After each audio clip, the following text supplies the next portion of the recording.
Έκτη. Και πάμε. Κύριε Παναγούλα μου, τι φτιάνεις? Καλά, Γιαννούλα μου. Να εδώ, παλεύω. Με τη λίτσα δεν το είπα καλά. Το ξέρω.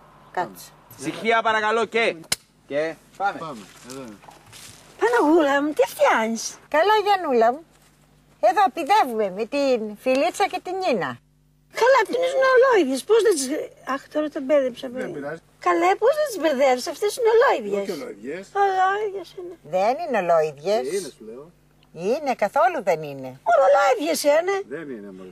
Είναι, δεν τις βλέπω εγώ. Όπως βλέπεις στο πρώτο τσάρτ. Όπως βλέπεις στο πρώτο τσάρτ, όπως βλέπεις στο πρώτο τσάρτ. Παράγει περισσότερο γάλα. Η Νίνα. Η Νίνα. Η Νίνα. Όχι εγώ. Επόμενο τσάρτ παρακαλώ από εδώ. Αλλαγή τσάρτ παρακαλώ. Έχει και δεύτερο τσάρτ. Το δείξα τώρα. Ξαναπείτε το από εδώ. Αφού είναι έτσι. Εντάξει. Και στο επόμενο παρακαλώ, καλά το γυρίζω έτσι. Σιγά. Στα statistics. Τώρα με μπερδεύεις. Ναι. Executive summary conclusion. Εδώ είναι το conclusion. Να το πούμε πάλι. Ναι. Στα statistic. Στα ποια? Statistics.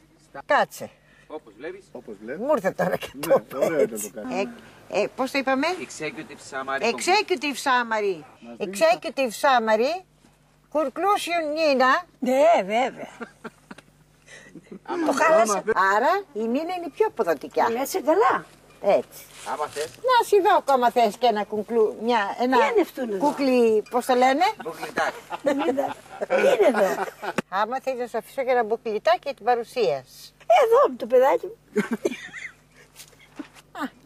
Η Νίνα. Α, μάλιστα. Η Νίνα. Α, ωραία είναι. Η ίδια Αυτή είναι που παράγει του γάλα του πουλί. Μάλιστα. Μετά είναι καλά έτσι. Ναι.